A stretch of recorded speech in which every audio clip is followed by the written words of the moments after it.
Hello and welcome to the Nen Show Podcast. This is a very special episode. It's the 100th episode of the podcast. Say hello, Mathwiz. Which means it's a perfect time to announce that I'm quitting the Nen Show. No! I'm going off to a parallel time world loop. Oh, okay, that's fine. And so future Mathwiz can take my place. All right.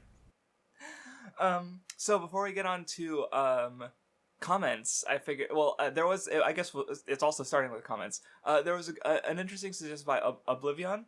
If they had the idea of, hey, you know, since it's the 100th episode, why don't you rank the series that you've done on the Nen Show so far? And I'm like, hey, that's a good idea. Yeah. So I guess as usual, starting from the bottom, Rave is probably my least favorite series, even though like there's definitely good stuff there. The Mashima stan Craftsdwarf.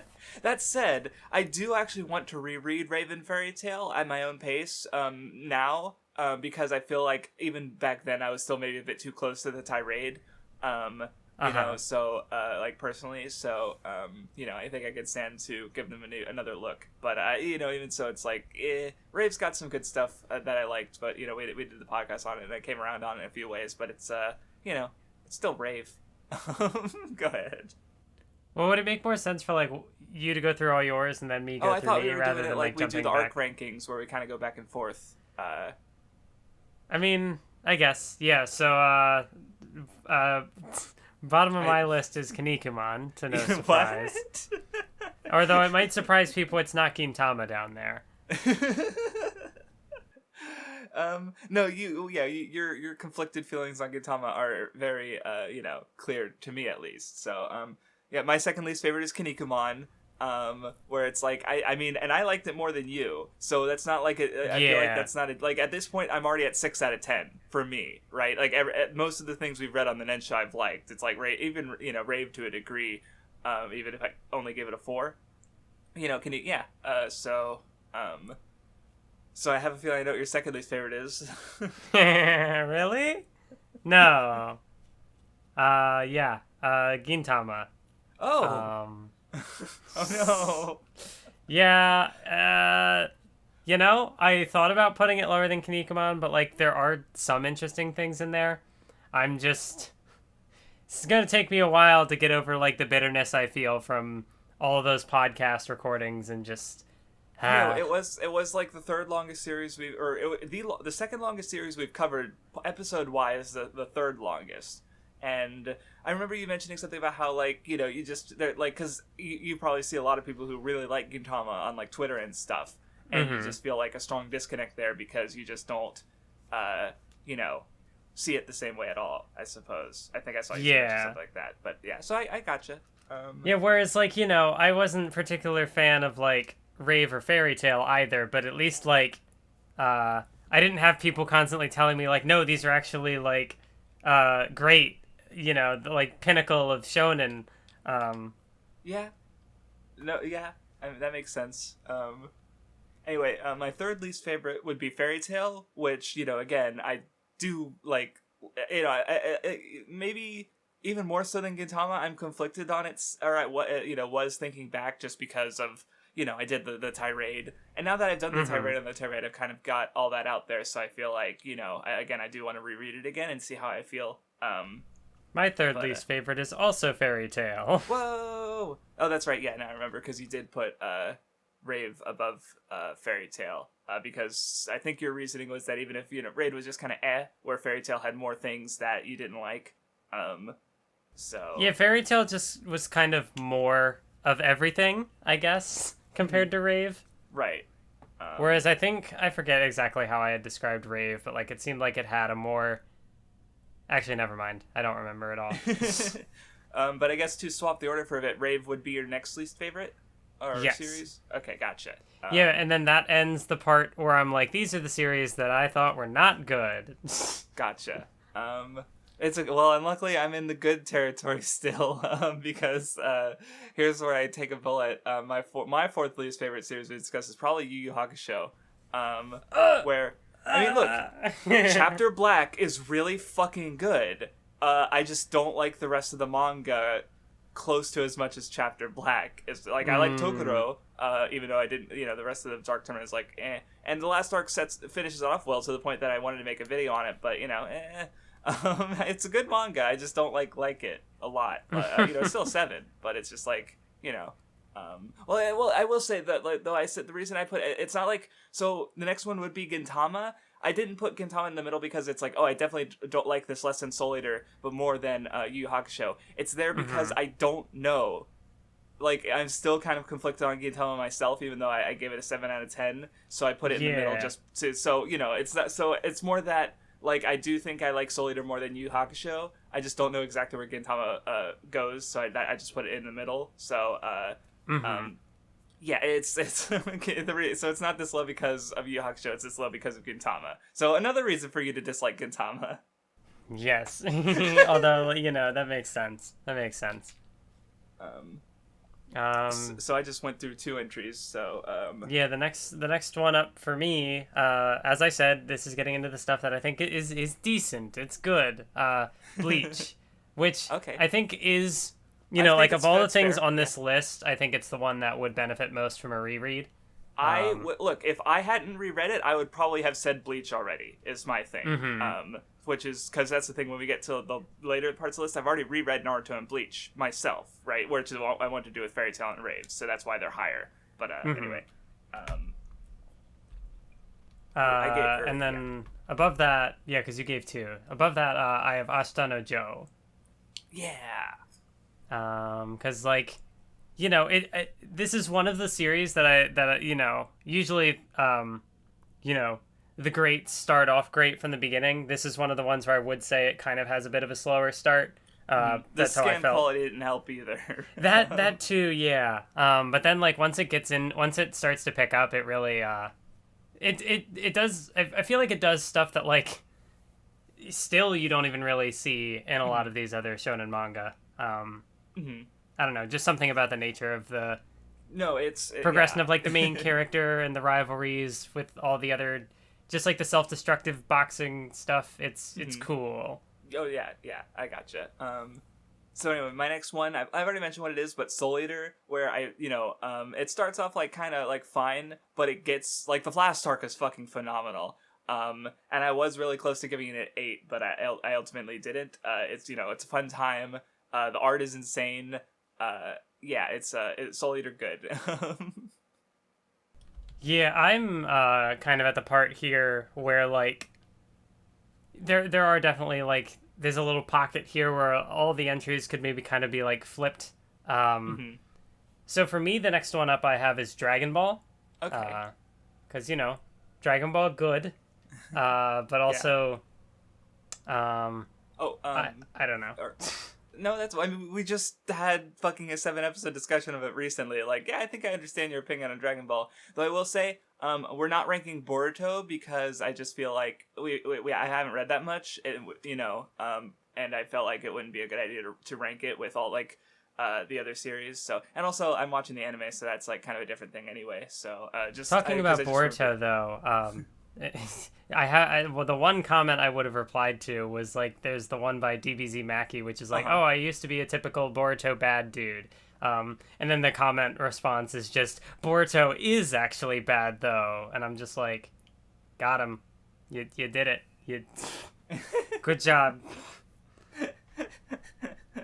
I didn't see the response. I saw his comment. I was like, oh, that's cool. I didn't. Anyway. But yeah, I know it came up before that favorite individual episodes of the podcast, and I do think that I still agree with the Boruto one was cool. Yeah.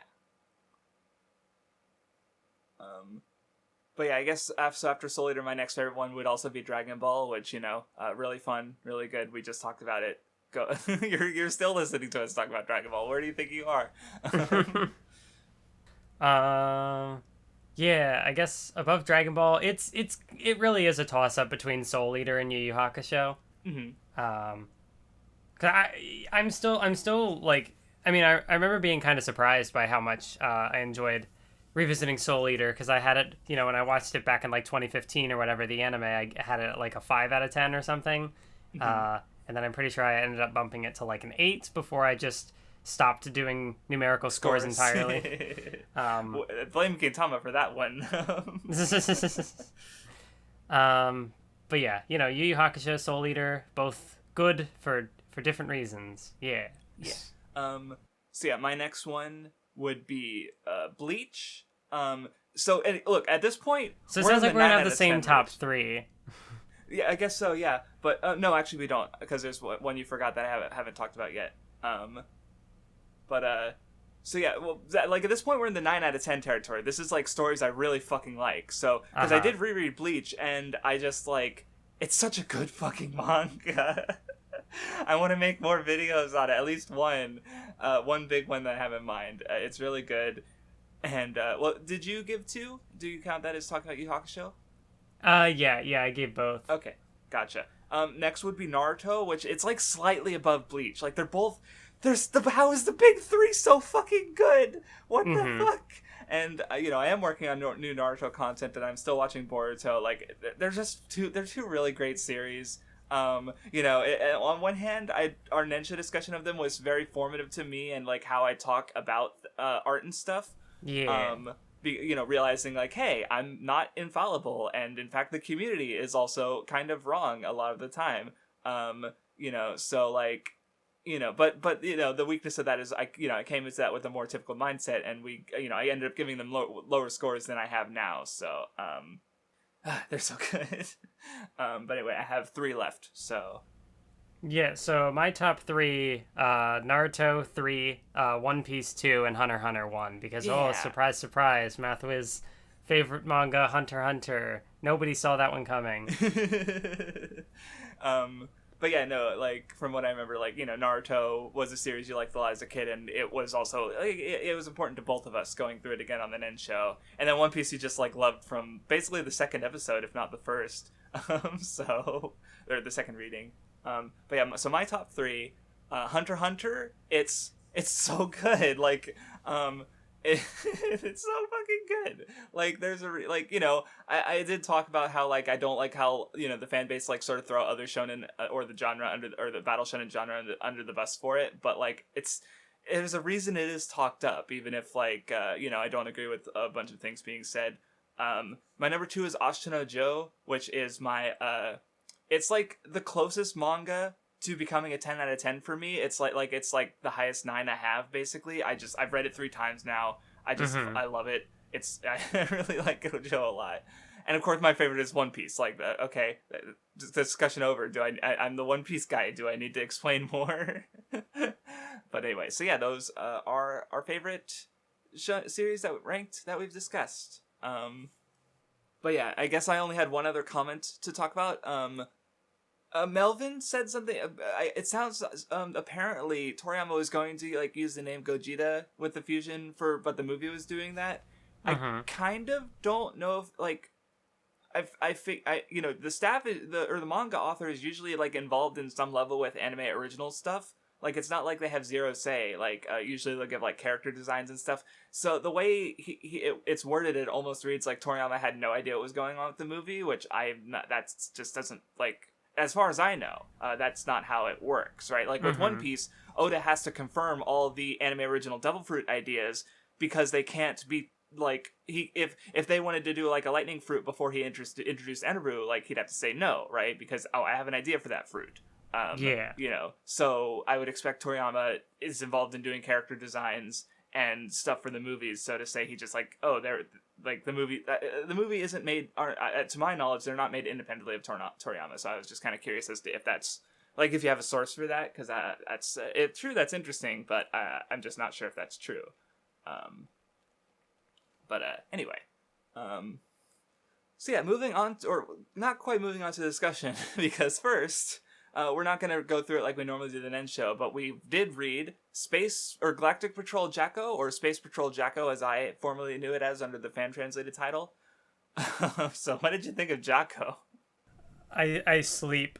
It was not interesting. No. Tights had a cool character design. That's my most substantive point about Jocko. It's just not. Yeah, no, it's like, look, see, and it's like, I do like Toriyama's comedy writing in Dragon Ball, and it's not like there aren't some parts that I thought were amusing.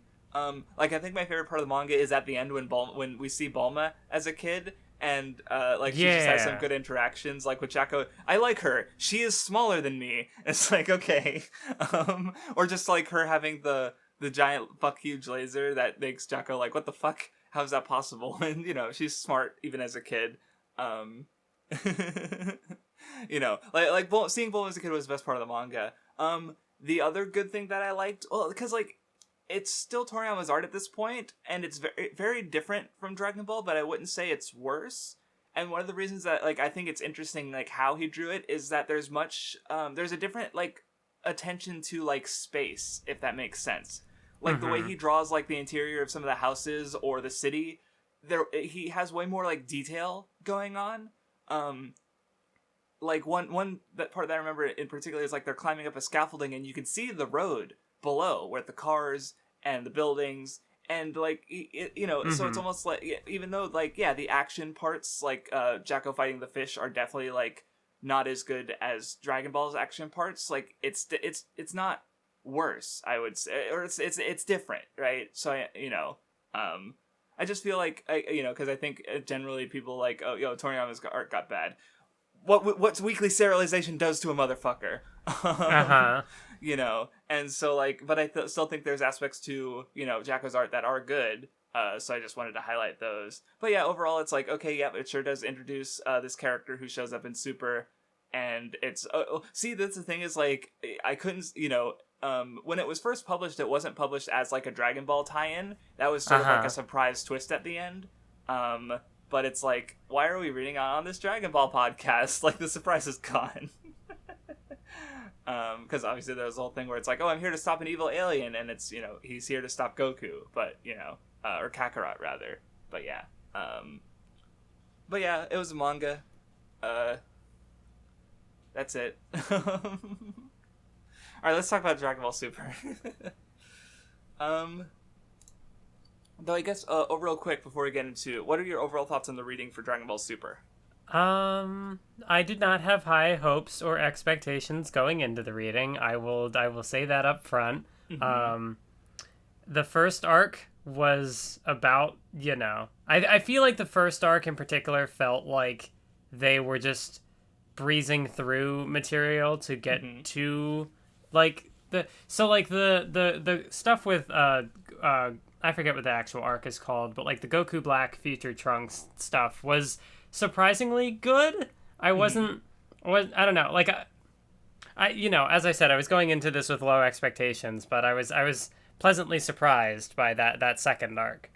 No, yeah, like I was getting into it and I was like, wait a minute, I'm actually like interested in what's happening and I'm invested. Like, hold on, like, because I read the universe, like I split it into 2 days, and the first day I read like the Beerus stuff in Universe 6, and the next day I read the Future arc, and the Universe 6 stuff was like, not a fan. But yeah, like the Future stuff, I was like, whoa, like I actually enjoyed a part of Super. What do you know?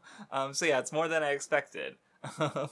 I felt like with like the first part, if I'm even remembering the Boruto reading correctly, that there's kind of the part where they cover what's already been done in the movie, and so they do like the tuning exams arc again, but like adding in details to set up future arc stuff, and like the Universe 6 portion kind of just felt like that, especially when you factor in like there was like 3 or 4 chapters like doing the Battle of Gods stuff, and then they just skip Resurrection F. So it's like it definitely feels like it super more so. I don't know, like that whole like media mix thing that there's like obviously I don't even remember what the release order for this stuff was. Like, how much did the anime start first and then they did the manga and then the manga caught up? No, yeah, it's definitely like, I don't know exactly how the release order lines up. Because I know Battle of Gods came out first, and I know that the anime made some changes. Well, yeah, like Battle of Gods and Resurrection F both came before the manga. And well, because the manga carries over some of the anime's changes, like the Beerus stuff takes place on a boat instead of where in the movie it took place at Capsule Corp, I think. So stuff like there's little changes like that. But yeah, and you did mention Boruto, and it's kind of hard not to think of Boruto, because here you have these major battle shonen franchises that are having sequels that are with partly written by the original creator, or at least they have some oversight and drawn by someone else. They're not released weekly. There's also an ongoing anime that's covering a lot of the same material in its own way, and so it's like they're so they definitely occupy the same like space in my brain, right?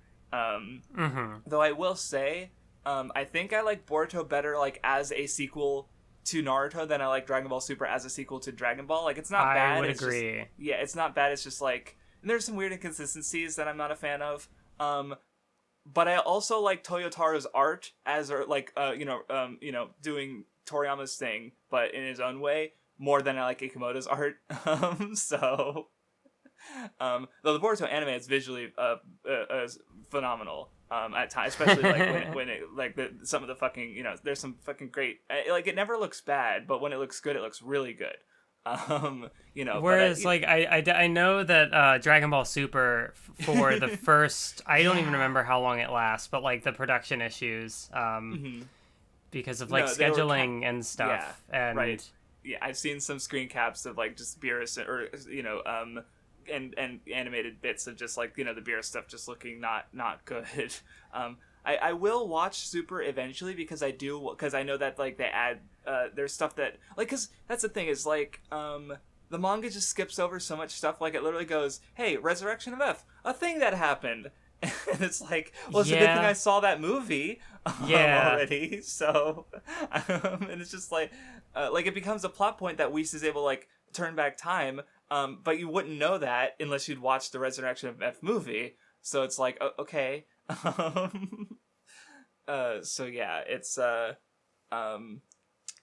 like at least the Boruto manga I think does stand on its own, even if I'm not a huge fan of it. But where the Super manga definitely like leans on the anime properties more, I think. But anyway, starting off, Goku is working on a farm because he needs money, but it's okay because Satan he gives Goku money for saving the world and all that stuff.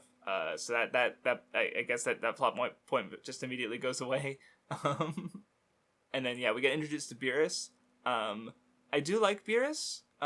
His design is pretty different from what I'm used to from Toriyama. While still feeling like it doesn't feel out of place. And look, there's something funny about like here's this like destroyer of worlds, like one of the most powerful beings in this universe, but also wasabi is too spicy and he can't take it. That's a gag from the movie, but it's still I remember it because I thought it was funny. Yeah, no, I definitely do think Beerus works as like like Dragon Ball Super. I talked about this in the video I made on like the 3 movies, and I don't know that like the original run of Dragon Ball has this sort of like slow progression in tone over time, where it like starts off very lighthearted and comedic, and then it kind of gets more serious and action heavy, and then by the end with Boo it kind of blends the comedy back in. So I do think like Beerus and Whis work as like they're able to do both like the goofy stuff but also the serious fighty action stuff. Right, they're kind of carrying over the tone from the Boo arc, where it's not as serious as like Stellar Frieza, but it's still it's able to do both, right? And Beerus also has like I kind of like how him and Whis like they're stronger than Goku and Vegeta, but they still just kind of like hang out. Which is like it's a sort of different thing to the general like cast dynamic, because we're used to Goku being the strongest, but here like start from the beginning, Goku is not the strongest character in Super, and that's and Beerus is antagonist at first, I think, but it's even then it's just kind of like they fight Super Saiyan God, and then he's like, okay, you've impressed me, and that's it. The manga really like pushes through that. No, yeah, like the whole like explanation of Super Saiyan God is like three, like they ask the dragon and they figure it out and they become Super Saiyan. Like it's just so like okay, where the movie you actually see it unfold as they just find out how to do it. And you know, it is another example of like Goku needing other people, you know, working with other people to get stronger. Which has been consistent with basically from Saiyan Saga onward, where he can't, you know, he's not usually able to do things himself. But yeah, that's yeah. I don't have much more else to say about the Beerus the introduction chapters. So then we get introduced to Champa, who's the Universe 6 counterpart. He gets into a fight with Beerus over food, and they decide to do the tournament. Of course, at this point, Resurrection of F is already thoroughly skipped. Oh yeah, and of course this is where Jacko comes in for a minor role, but there are some jokes that I like. Like with the whole the Galactic Patrol has a rule against time travel, and then when they see Hit like stopping time, they go, "Oh, I pretend not to see it," because they don't want to. Like Jacko's the Galactic Patrol isn't actually like very strong. So, but yeah, they set up the tournament with the Super Dragon Balls, because of course Dragon Ball Super would introduce Super Dragon Balls. But yeah, this arc, I'm just like going through and it's just like, yep, there's the Universe 6 guys. Like there's a couple moments I liked, but it's just, I don't know, it's just fighting, and I'm like, okay, that fight sure happened. Yeah, Mathwiz, it's your favorite. Fights one after the other. It's also like, you know, Piccolo is there for not to job. Much of a reason. Yeah. Yeah. His inclusion just felt like arbitrary. Right, and like, you know, there's a joke, of course, with Boo. He can't read, and he's not very good at math and stuff. So, which, you know, I guess you can tie back to, again, like Roshi teaching Goku and Krillin how to, you know, that kind of stuff. But Goku struggles through.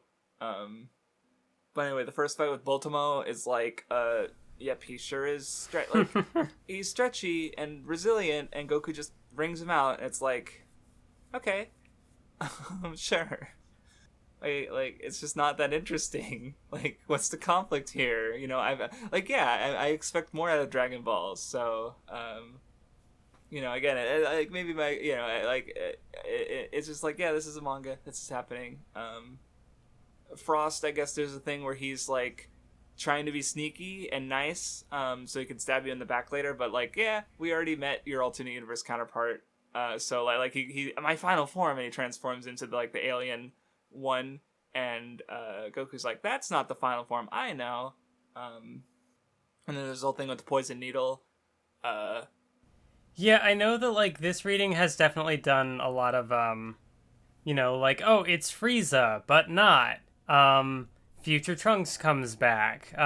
You know, like working with a lot of recognizable like characters or like mechanics from like, oh yeah, like they bring back the original the Makuba, series, right? Like that's from the original Dragon Ball. No, so yeah, so of course, like the Lord of Lords, the Supreme Kai and stuff are relevant. Yeah, that whole thing, like, no, yeah, there's totally a bunch of like leaning on the original series. Though I feel like oh, sorry. I was thinking like I enjoyed sort of like how the Future Trunks stuff kind of like worked with that, but when it's just like Frost, I'm like, okay, yeah. Oh yeah, and as far as like inconsistency goes, there was a weird line about Piccolo saying that he's not Namekian, even though that I thought there was a whole big thing during the Frieza and Androids arc where he's like accepting his heritage, and you know, but so I don't know, that's just a little thing that I just thought was kind of weird and didn't care for. But yeah, he like fights, he gets his ass beat, but they're able to figure out the poison needle. And then, but even then, like, they you can fight again because you were cheated out of victory, just like Goku. And Piccolo's like, nah, I'm good. And it's like, Piccolo, go home. Why are you here? The Vegeta fight against the Mecha guy, I just like the gag at the end where he's like, he you know, his body is hard, but his heart is soft. because Vegeta beats him by like insulting him, and it's just silly. But that was like, yeah, that was a fight that happened. Kaba had a good moment with Vegeta, like, you know, the one part of this arc I actually kind of cared about. Right, like, here he is, like, he's seeing this member of his own kind from a different, you know, universe where they weren't corrupted by Frieza, like, they were capable of being, you know, good, which also, but, like, you know, they didn't, because I guess because they haven't had, like, good, you know, enough conflict, they haven't, like, grown, and so he's kind of weak. But Vegeta, like, you know, for his Saiyan pride, he helps him achieve Super Saiyan. Like, he decides to be the bad guy in a way to get, like, Kaba pissed off, and it's it's a good, it's actually good. Like, yeah, it's probably, you're right, it's probably the best part of the arc. I just like, I want to describe him as like Uncle Vegeta, because he's like more like, you know, with where he kind of leaves off with Boo, it's like, oh, okay, so he can like start to settle into this, you know, he's kind of cast off the evil, and then it's like, you know, interactions he has with Bulma, he's been like domesticated, and I don't know, I find that funny and cute, but also like good, I don't know, Vegeta getting good moments is always appreciated. Yeah.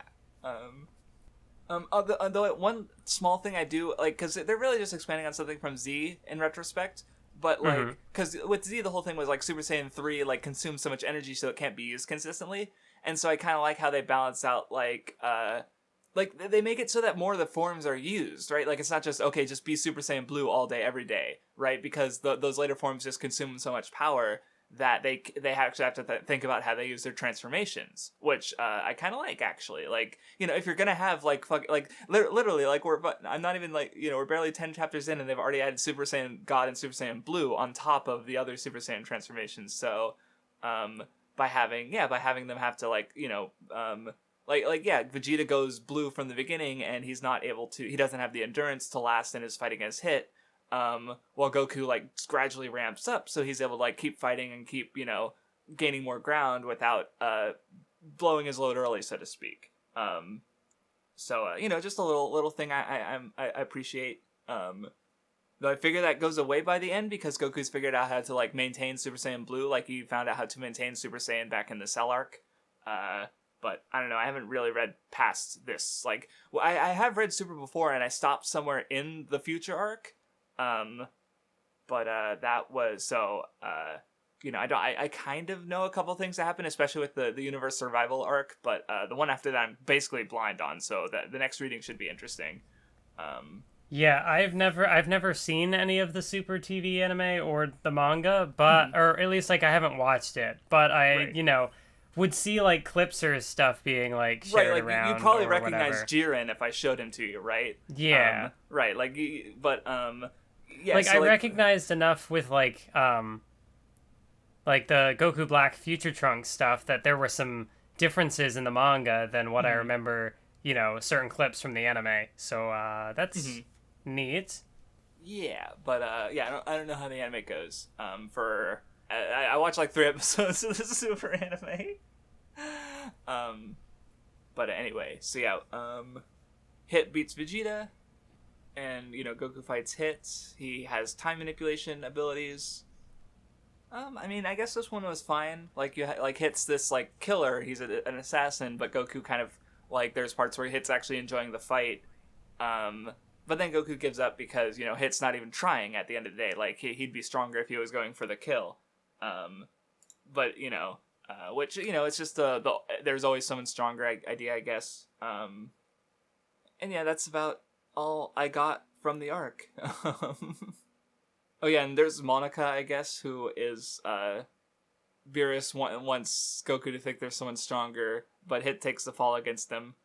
Oh yeah, and then we get Zeno, the Lord of all the universes, King of the Cosmos, I forget what they call him. And Goku just doesn't give a fuck. Like, here's Beerus and Champa bowing down, and Goku's like, hey, what's up, dude? And I love that, because Goku's just so good. And then it becomes like a major thing in the next arc. So... But yeah, Universe 6, definitely my least favorite arc in Dragon Ball. Like, it's kind of, yeah, I think to summarize why I think that, it's like basically like, because the worst aspects of the tournament arcs are, sometimes you get a fight and it's just like, that happened. Like, what was the one guy who Goku fought in that one tournament, whose name I don't remember, right? Namu, I think? I think so, yeah, there's a fight and this arc is just like that, but like a bunch of times in a row, and then there's like a couple of fights that stand out, I guess, like Goku versus Hit and Vegeta and Kaba, I guess. But otherwise, it's just like, yeah, that was a fight that happened. And it's like, yeah, it's just not. Yeah, I wasn't a fan. Anyway, the next arc, however, is actually interesting. And shocking, because I didn't expect to enjoy Super as much as I did with this arc already. So my expectations are already surpassed, I guess. So yeah, we get to Trunks in the future. Things are bad. There's a new threat. Mai is there. I'm not going to comment much on that relationship. It's a little weird because she's like really old, but was aged down. And I'm not going to think about it. The one thing I've heard is that the anime makes this like, because there's like, parallel worlds and alternate futures, and apparently it gets like really complex and convoluted in the anime for some reason. Or in the manga, there's like that one page that just like very cleanly shows, okay, here's what happened. So I haven't watched the anime, so I can't confirm. I just remember someone talking about it, but it's pretty. I feel like it made enough sense here. Also, it was kind of funny for because Goku, the guy who eats all the food, like gets mad at Beerus for eating all the food, and I'm like, okay, where's what was it? He mentioned something about moderation, or everything in moderation back in Dragon Ball. It's like, okay, Goku. I think, sort of like the that like initial chapter where it's like Trunks in the future and there's like the mysterious guy like chasing him down and whatever. I liked the sort of framing of how like saving the reveal that it's evil Goku. But it's having him like cast in shadow, and then like there's the like fire or whatever like explodes, and then like you see his face for the first time, and it's like, I don't know, it's neat. Yeah, it's some good build up. I mean, like that's the thing is like it probably would have been really cool reading this chapter unspoiled, but it's like especially when there's the big community meme of the English dub, like where it's like, well, what's the context behind that line? Right, so like how do you read this unspoiled nowadays? Yeah, Trunks gets a fight with Goku. One thing I did like about Trunks fighting in this arc is he uses his sword more, which was a sadly underutilized aspect in the Android and Cell stuff, because it's like, oh, here's a Dragon Ball character who has the opportunity to fight with in a way that isn't common, and but that doesn't really happen in that arc, but it does here, yeah. I think. On the one hand, I thought it was kind of weird that because they did say that this is the same future Trunks, the one who came back in time for the Cell arc. Mm-hmm. And, like, he had moved past using the sword at that point, so it feels a little strange that he would go back to using it. Yeah. But, I mean, I'm glad that he did, because it's cool. It worked for some interesting, like, fight choreography and right, cool like, moments. I think, the one that gets me is when he, like, uses his sheath to block. Oh yeah, like that first little fight with Goku Black, where like the sword is stabbed into the ground and he like uses it to catch himself after he gets like knocked back, or he like throws a piece of like of the ground with it that's like stuck to the sword, and yeah, like you said, with the sheath to like block to knock the sword out of Goku Black's hands, right? Yeah, like it's cool that you get like the way, like, yeah, they're using the environment and like, yeah, in this case Trunks' sword in ways that like you didn't necessarily get a lot from the original Dragon Ball. Like I'm struggling to remember fights where how often was the environment used after like the Saiyan stuff. I struggle to think of very many examples. So it's kind of cool to see that come into play in this arc, which helps the fighting stand out. Like because even though I already think Toyotaro's art action art is good enough, but and having these little details like that, it's fun.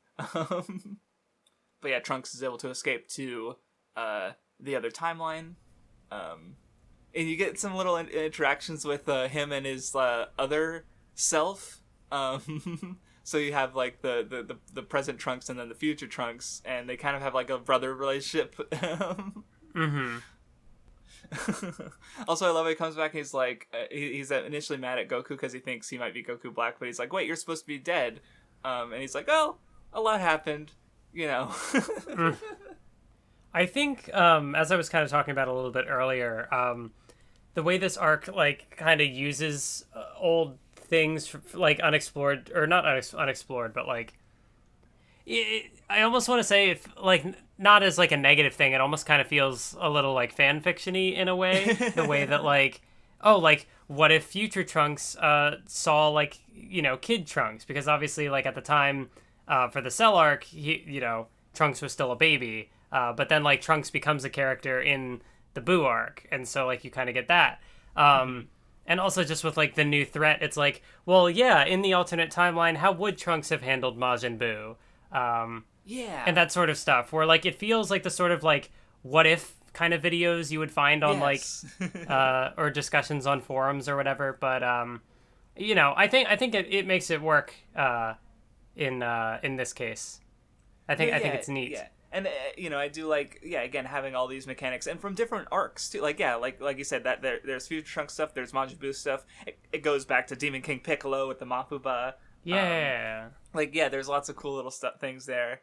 And, so I guess speaking of fanficky is, did you read the interviews, at the end of the volumes, or did you have those? I did not read them because I wanted to get the reading done. Understandable. I usually skip that kind of stuff, but I decided to read this because I was curious about, like, hearing from Toyotaru himself, because he was not Toriyama. And he's a very humble guy. Like, you know, I was comparing his art to Toriyama's, and Toyotaru even says, like, you know, the more he grows, the more he realizes how, like, far he has to go, like, because he like really respects Toriyama a lot. And but Toriyama praises him, and he's like, he gets like flustered, and it's kind of cute actually, because he's just a really humble guy, and he seems cool. Like, he's, you know, and I think he even says that, like, his goal is to try and be, like, the #1 Dragon Ball fan, because, you know, like, that's the thing. I think this also happens in Super, where you have, like, because Toriyama does, you know, has been kind of, you know, he's got the meme of, like, oh, Toriyama forgets. Which is maybe a bit overstated, because, you know, like, looking back, there was less issues with that in Dragon Ball than I thought there were going to be. You know, but since you have these fans who Dragon Ball is so important to them, right? Like, it makes sense that, you know, he would be able to remember all these details, and, like, okay, like, yeah, the Mafuba, it's a thing that seals away, like, gods and demons, so why wouldn't it work on Zamasu, right? So yeah, it's just cool.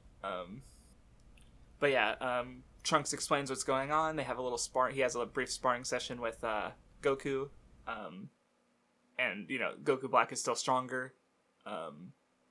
And yeah, we get the whole flashback with Trunks working with the Lord of Lords, Supreme Kai, to train for, and yeah, he is able to beat Dabura himself, which is cool. So there was no Boo. So anyway, while that's being built up to, then we cut away to Zamasu, who is the antagonist for the arc. And I actually thought he was interesting, which I didn't expect.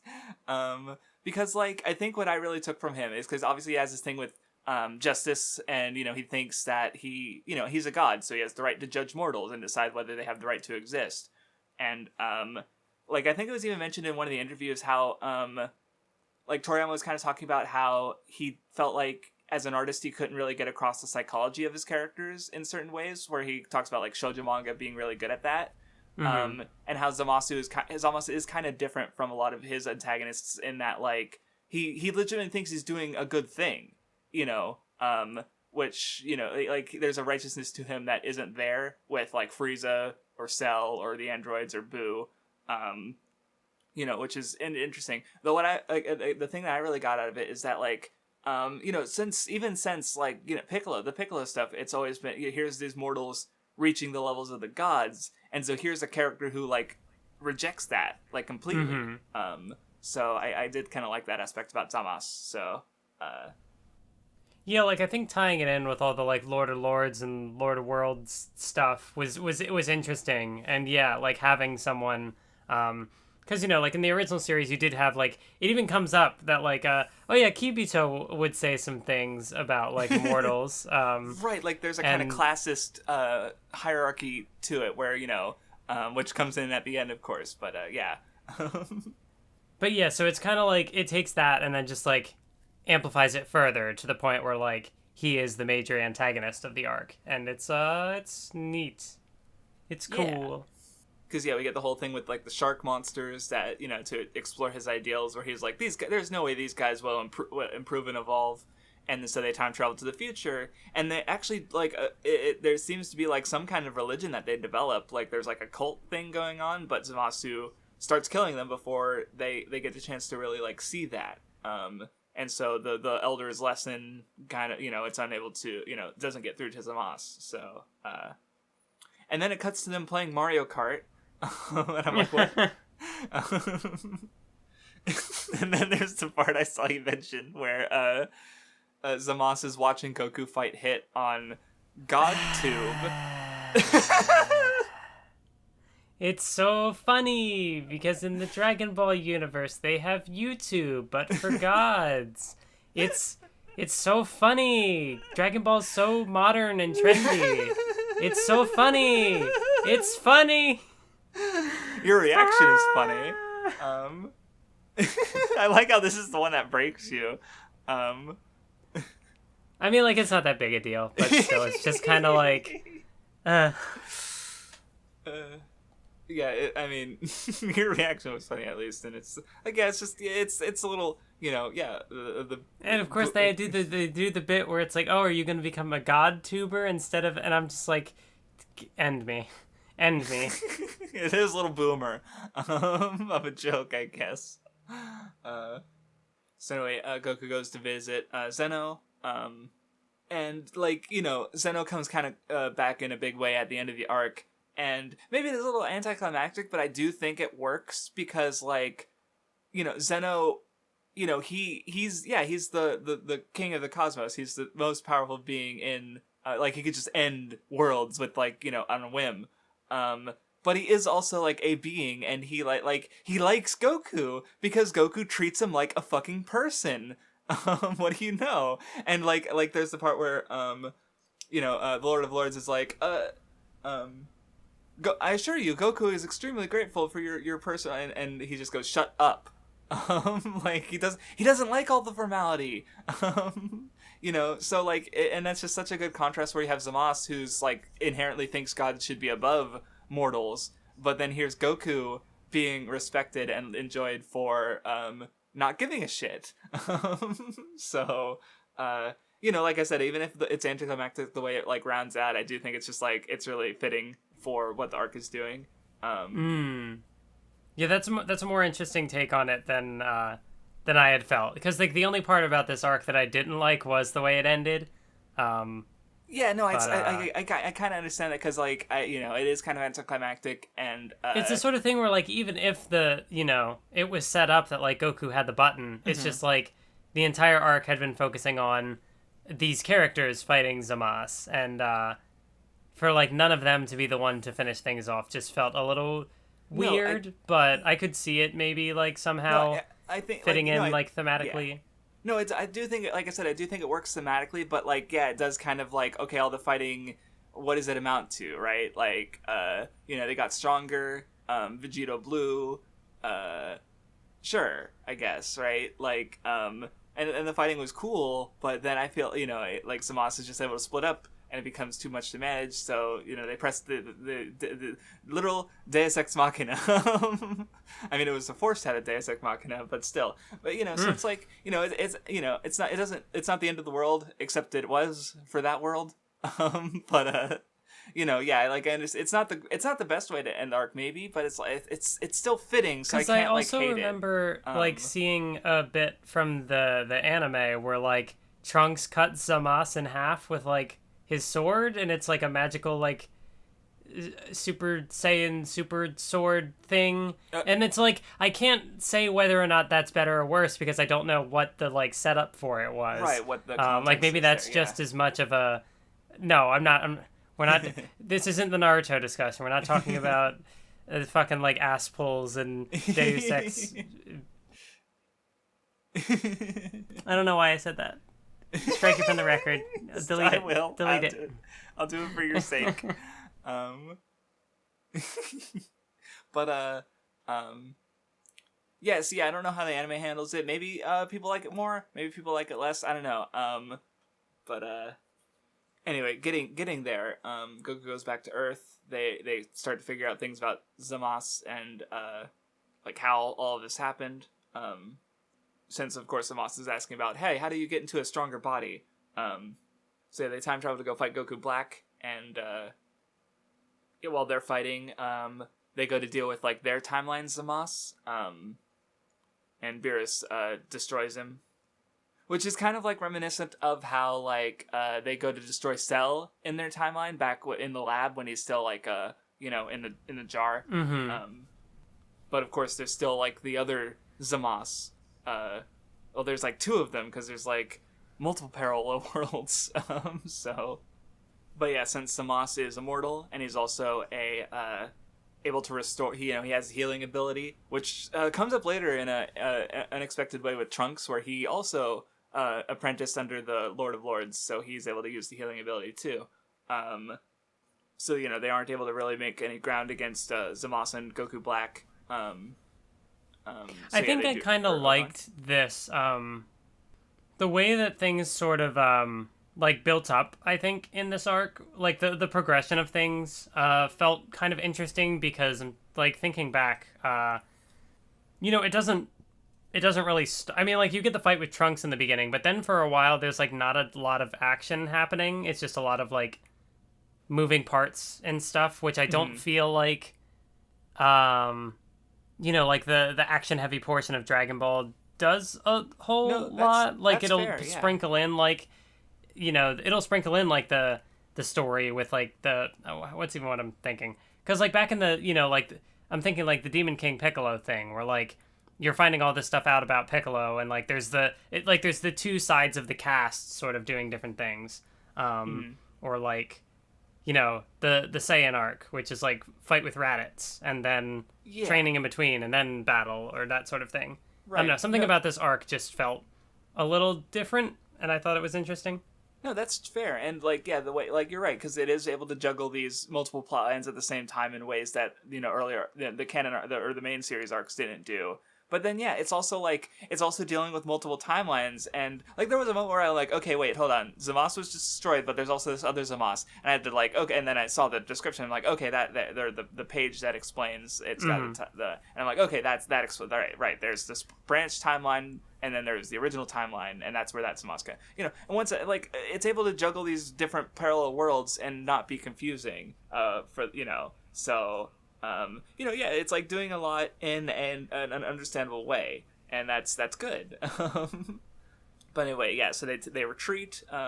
Vegeta goes to the time chamber to train, which I guess like this one actually, like compared to the Piccolo inconsistency, where I don't understand why he's rejecting his heritage now. With the time chamber, because it was destroyed, so it makes sense that okay, it's rebuilt, and because there was originally the limit of that you could only be in there for 48 hours. Of the regular time, so I guess they removed that limit when they fixed it, so Vegeta's able to go in there longer and stuff. So I'm like, okay, sure. They don't explain that, but I just like I was gonna say there was the part even with where they were training for Universe 6, and it's like Goku and Vegeta trained in there for 3 days, and it's like, what? Yeah, but they only get 2, and they've already used 2. Right, exactly. So sure. Well, they don't explain it, but it's like, well, that's the thing, is like there are moments where they actually like figure out and explain like certain plot holes. Like, so one person mentioned in the comments that apparently, so I guess it's a minor spoiler, but Android 17 does show up later, which you might have already known. Oh yeah, I'm aware of that. Okay, yeah, but apparently I've seen the artwork with him in the lineup. Okay, gotcha. Because apparently he mentions that because there's the whole thing with him hearing Goku's voice, and I mentioned that I remember from Dragon Ball the section that apparently never happens, but they explain it as though he was in Cell, so that's where he heard Goku's voice, I guess, which is a little hand wavy, but it's that's how it writing works, is you could just explain it however you fucking want, as long as it's that doesn't mean everyone's going to be satisfied, of course, or that I feel like there are a number of little moments like that where things, it's kind of just the rules in Dragon Ball, were they ever super duper consistent to begin with? It's I don't know, it wasn't something that it's the sort of thing where I I would see it and be like, oh, somebody would probably throw a fit about this. Yeah, but it's I'm not too fussed about it, honestly. Honestly, the one that bothers me the most is probably the Piccolo one, just because it goes so strong against what happened it's sort earlier. of like a character regression almost. Exactly. Yeah, which I'm not, it doesn't make too big of a difference, or at least it hasn't yet, but it's still just a weird thing that happened. And where another one that we're coming up on is the Potara earrings, where it's only permanent if it's a Lord of Lords who's using them, right? Which becomes a plot point. So, which is that's fine. It's consistent with the old material. They explain it in a different way then with, the gases in Boo must have split us up somehow. And that's a weirder explanation, honestly. The newer explanation, I think, makes more sense. Just saying. So I'm fine with it, I guess. So anyway, they go out to do the training. Zamasu and Goku Black go out to, kill people to lure their opponents out. Zamasu tries to kill his mentor, the Lord of his universe's Lord of Lords, and then we get into the final battle. Vegeta sort of comes up to his own solution with the Super Saiyan Blue problem, where he sort of does it like Goku used to do his Kaioken, I think, where he temporarily turns to Super Saiyan Blue. That's what it reminds me of. Remember when Goku fought the Ginyu Force and he would temporarily raise his power level? So their scouters were like, oh, what? He's still at 5,000, but he's stronger than us. What's going on? So this is kind of like that, but with the Super Saiyan transformations instead. And of course, Goku tries to Mafuba, but oops, he took a coupon instead of the talisman. So it doesn't work. Also, I do like how they brought up how Goku's strong enough that it won't kill him like it would with Roshi, because Roshi's not nearly as strong, of course. So that way it kind of doesn't contradict my reading from the earlier part of the series, I guess, which is nice. I appreciate it. Thank you. So anyway, they Potara fuse. And yeah, there is a bit. It's all this big back and forth. There's some cool fighting. Lots of use of the various mechanics. So yeah, I guess I kind of it is kind of weird that the way it just kind of resolves, without using a lot of I guess they trained and they came up with these strategies. And I guess none of it mattered in the end. So I guess I could totally understand. If someone really doesn't like the end of the arc, I totally understand. Even if I do think it works thematically, I guess is what I'm trying to say. But at least they do get good moments, we get Vegito, we get Trunks. He cuts Zamasu. He does cut Zamasu in half, but even if it goes, he starts just multiplying. I'm trying to look through and see if I have anything else to say about the fighting specifically. I thought another thing that I clip I would remember seeing from the anime was I don't know how much stuff gets rearranged or if the anime expands on certain stuff, but I remember there being a part in the anime where I'm pretty sure it's Trunks and Goku fighting Zamasu and Zamasu and I don't know, I just remember the fight where they're splitting off into 2 1-on-1s, but then the fights kind of bleed into each other, and they switch opponents or whatever, and it was just That's cool. Something atypical for Dragon Ball, which usually focuses only on 1-on-1 fights. True, yeah. Maybe the occasional 2-on-1, but yeah, but that wasn't in the manga. So see, I don't like this because it kind of makes me interested in checking out the Super anime. It's on the 30th episodes. I can't take it. No, if I do, it'll be daily, which means I'm not even remotely thinking about starting it until after I finish Boruto, which I still have 80 episodes left, plus what hasn't even aired yet. So,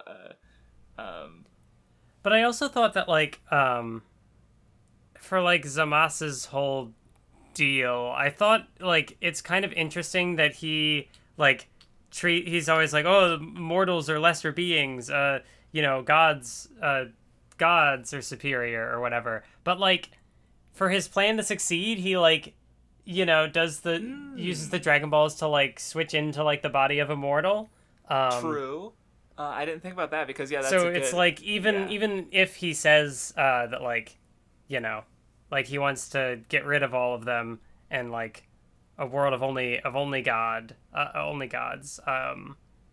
It's like he ends up like relying on them anyway, which kind of goes against, I would assume, what his intentions are. Mm-hmm. That's true. I didn't think about that. Yeah, that's good.